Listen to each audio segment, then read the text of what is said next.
Salut à tous. Alors, on va continuer notre petite bébête qu'on avait commencé la dernière fois. On va attaquer l'armure cette fois. Alors, si vous m'entendez parler du nez, c'est normal, je suis malade. Je rentre de tournoi de ce week-end et comme à chaque fois que je rentre de tournoi, je suis malade. Du coup, j'ai réfléchi un peu à comment on pourrait faire cette armure. J'avais réfléchi, je m'étais dit qu'on pourrait faire l'intérieur de l'armure en genre d'un peu d'obsidienne noire verte et le contour, donc toutes les améliorations, enfin tous les supports qu'on a ici, juste là, qui tournent, y compris les lames là, faire une espèce d'argenté très clair, bien tranché, je pense que ce serait pas mal. Donc on va d'abord commencer par faire une couleur un peu obsidienne.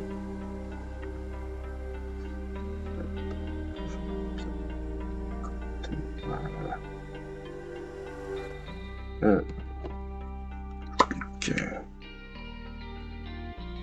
Pour l'obsidienne, on va prendre du vert avec des nuances de jaune et de noir.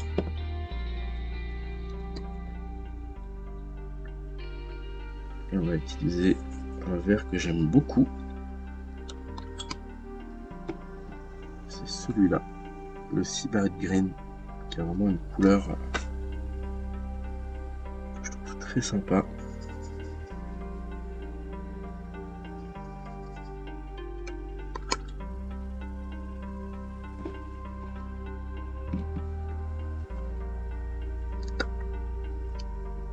Un peu jaune.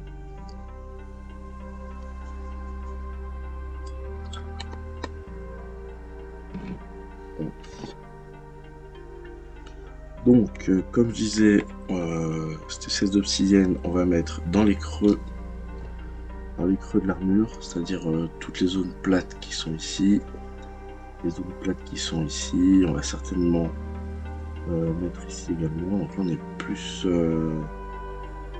un genre de cuir ici, donc je pense pas qu'il y en aura là.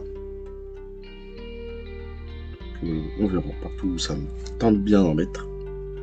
Je vais commencer par le vert foncé. Je vais diluer un peu plus quand même. Voilà. Ça me plaît pas mal.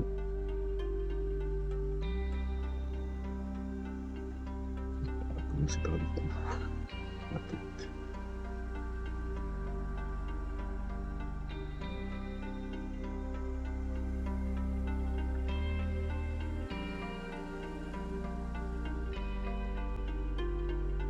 Donc je vais la faire volontairement plus verdâtre que normal, l'obsidienne, pour trancher un peu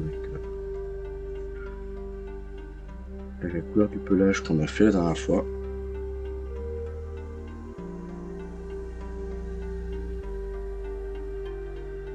Comme ça permettra un peu de mettre de la couleur sur la figurine, ce sera bien.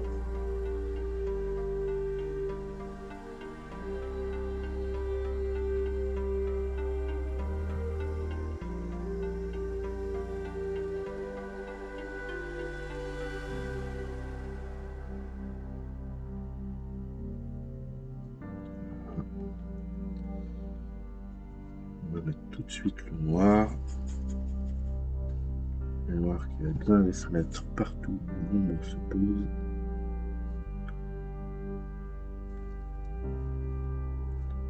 Comme d'habitude, hein, comme vous le voyez, moi je fais beaucoup de travail dans le frais.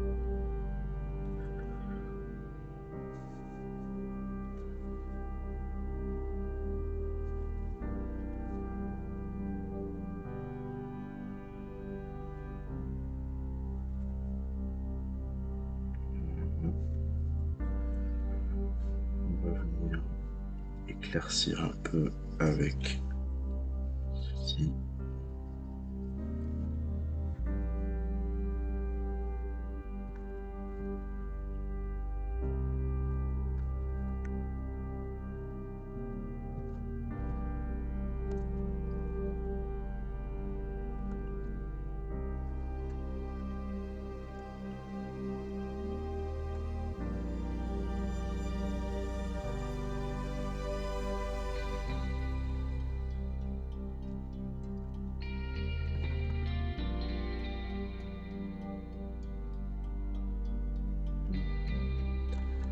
commencer à mettre un peu de jaune dans notre verre.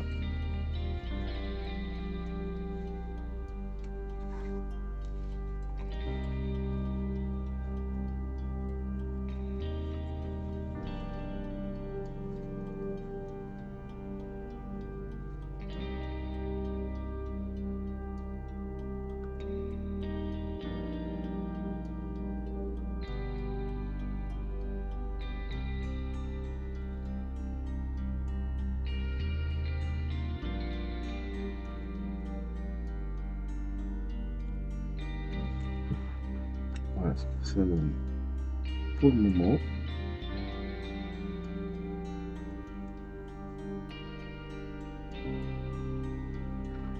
On va refoncer ça un peu. Je vais juste mettre un point d'éclaircissement un peu fort. Tridiluer, on voit la lumière tape le plus.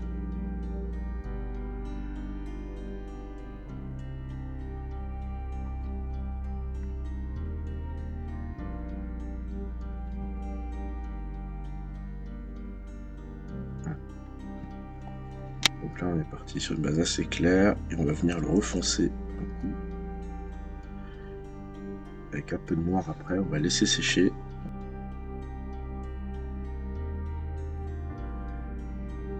Et voilà. Pour voir ce que ça donne.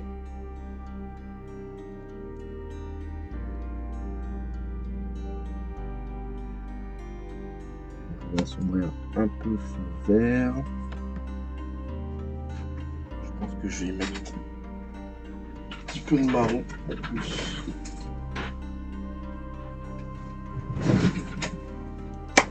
Pour assombrir, on va prendre un peu de marron mélangé à du noir.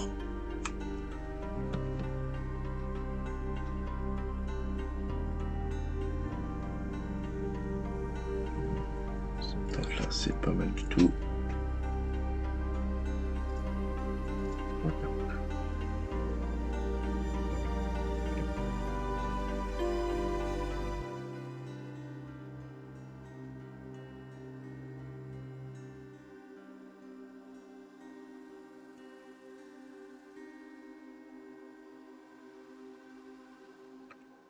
On veut travailler certaines couleurs et donner des aspects un peu à ce qu'on peut faire. Des fois, faut pas hésiter à mélanger des couleurs qui sembleraient pourtant pas spécialement aller ensemble. Ça permet d'avoir des résultats sympas.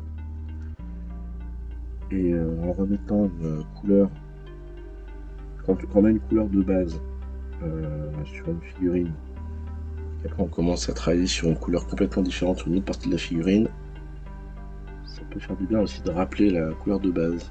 Avec le marron, on rappelle le pelage aussi. Le pelage est rappelé par le marron et par le jaune, ce qui permet de donner sur l'ensemble de la figurine une cohérence. Même en gardant des teintes relativement différentes pour les différentes parties pour bien les démarquer.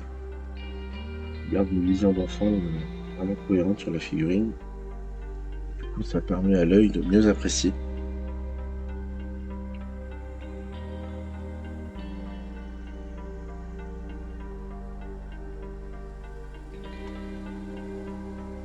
Et voilà.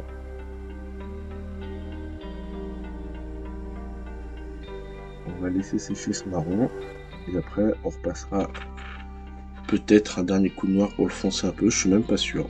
On verra, on va voir. On va déjà commencer à travailler l'argent et on verra ce que ça va donner après.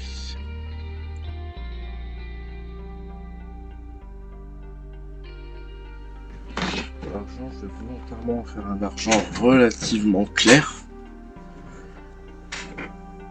Comme le pelage a une ambiance un peu claire mais qui a un peu un côté foncé, que le vert est quand même relativement foncé, ça fera une démarcation entre les deux qui sera assez nette, qui mettra plus en valeur les formes de la figurine.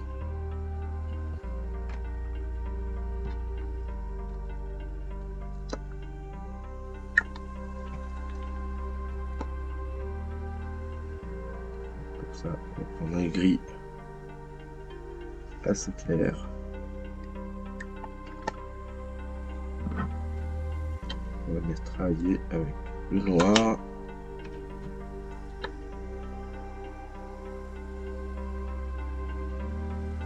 Je vais racheter du noir. Ça part très très vite le noir.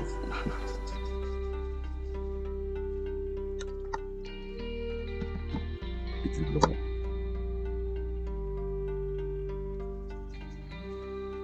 Vraiment du blanc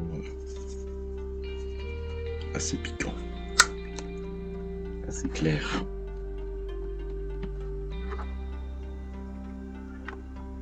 Alors, quand on travaille à NMM, qu'on réfléchisse à l'exposition de la figurine, c'est le plus important. Savoir où la lumière va arriver.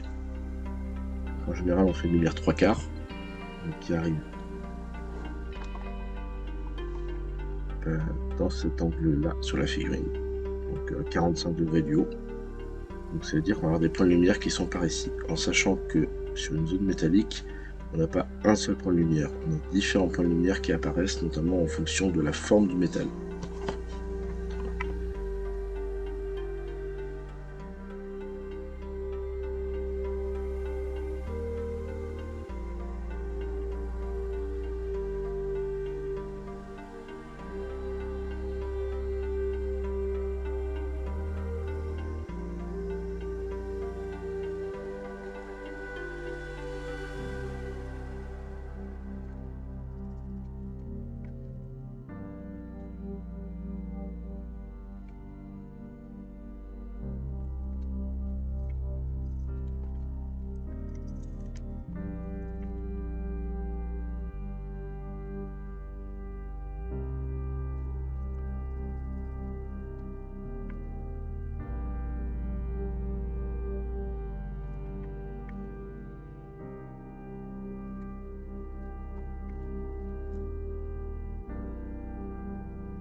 Voilà.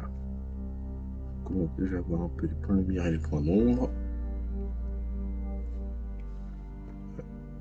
Du coup, ça permet de revoir aussi où est-ce que ça manque de points de lumière. Donc ici, ça va un point de lumière aussi.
Là, on a déjà les points de lumière qui apparaissent.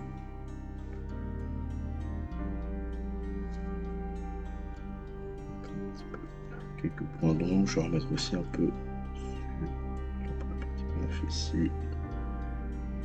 Foncer un peu plus.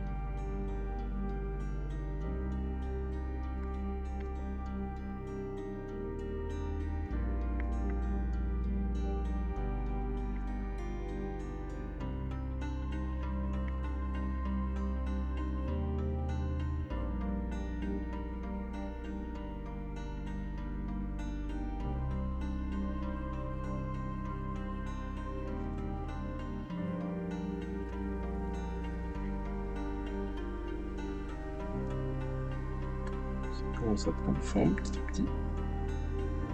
Voilà.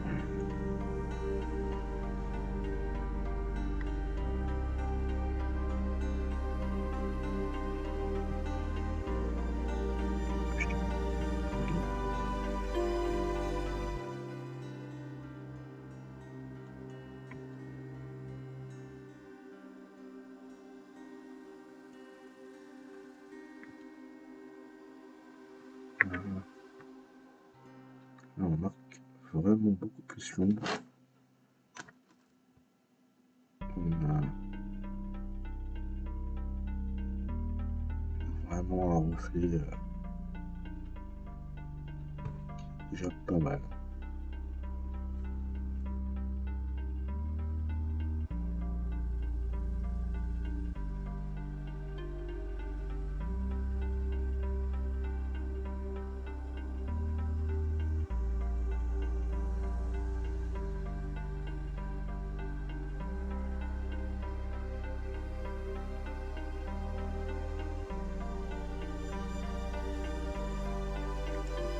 Alors par rapport au premier côté où on a mis la lumière sur les arêtes vraiment à 45, pour l'autre côté j'ai fait la même chose pour la zone haute, et une fois qu'on passe à côté, qui est du coup la zone qui devient plus à l'ombre de la lumière qui arrive ici, j'ai inversé les lumières.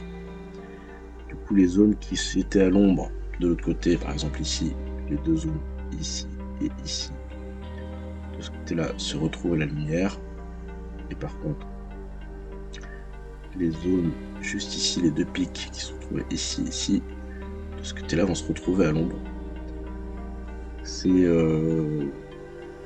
un inversement en fait qu'on fait souvent avec le NMM pour donner un côté reflet, pour valider le fait que la lumière ne tape pas au même endroit partout. Et du coup, si on a la lumière à 45 degrés qui vient de ce côté-là de la figurine, ça veut dire que de ce côté-là, elle ne vient pas à 45 degrés par là. Donc on crée un inversement en fait pour justifier la frappe de la lumière.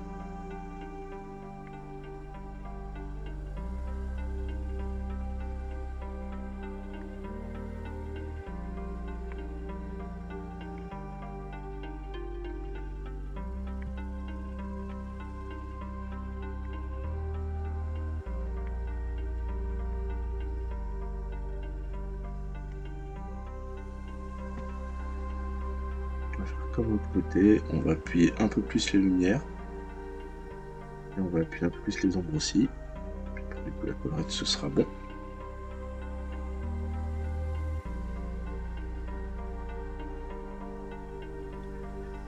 Alors là, c'est une dernière chose à faire pour vraiment récupérer ce côté métallique saillant.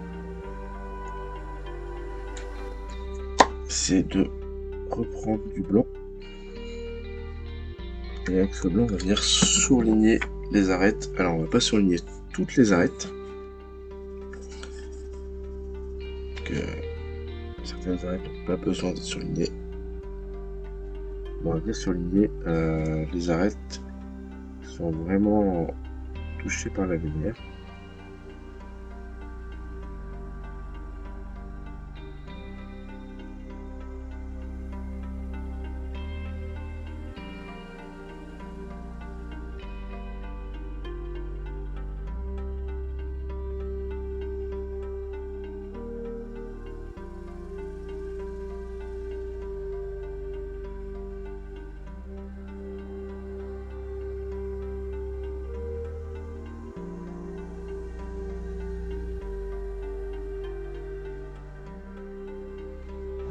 Voilà.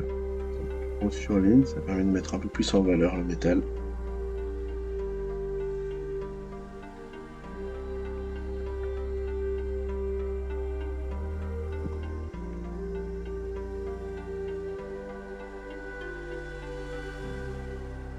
Toujours pareil, hein, faut toujours réfléchir quand on peint au rendu qu'on veut avoir. Faut partir du principe que quand on peint une figurine, qui restera une figurine seule, que ça peut être concours, présentation, ce que vous voulez, La figurine doit être vraiment impeccable. Elle ne doit pas avoir d'accroc ou quoi que ce soit. Par contre, quand vous faites figurine d'armée, avant même d'avoir un rendu sur chaque figurine pour voir vraiment ce que ça donne, la première chose qui va sauter aux yeux, ça sera l'effet de masse de l'armée. Donc, on peut avoir des défauts dessus. On peut avoir, pour ceux qui aiment bien faire des brossages à sec par exemple, ou même au niveau des dilutions, s'il manque un peu de dilution. Là, par exemple, là, le NMM que j'ai fait, j'aurais pu travailler encore dessus pour que les transitions soient encore plus propres. Enfin, voilà, donc tout ça c'est possible. Hein. Et il faut relativiser sur le temps qu'on veut donner à cette figurine par rapport au temps qu'on a à dispo et l'envie qu'on a de faire cette armée. Parce que si on veut un rendu qui est très cool, qu'on arrive à avoir quelque chose qui est vraiment sympa, qu'on passe une vingtaine d'heures par figurine et qu'on a plus de 100 figurines à faire, je pense que dans la majorité des cas, l'armée ne sera pas finie. Donc des fois, il faut accepter de faire des compromis.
Et voilà, du coup, le rendu de l'arme fait. Donc la prochaine fois, on fera l'or. Et ben, je pense que la prochaine fois, on pourra s'occuper de l'or, des cuirs, que les tissus qu'on aura ici au niveau de la selle, là et derrière. Donc l'or qui va là, là, là. On fera peut-être une retouche au niveau de la queue pour augmenter le contraste des ombres dans les creux. On fera les griffes qui sont là. Et puis je pense qu'après, on pourra dire que la figurine sera prête.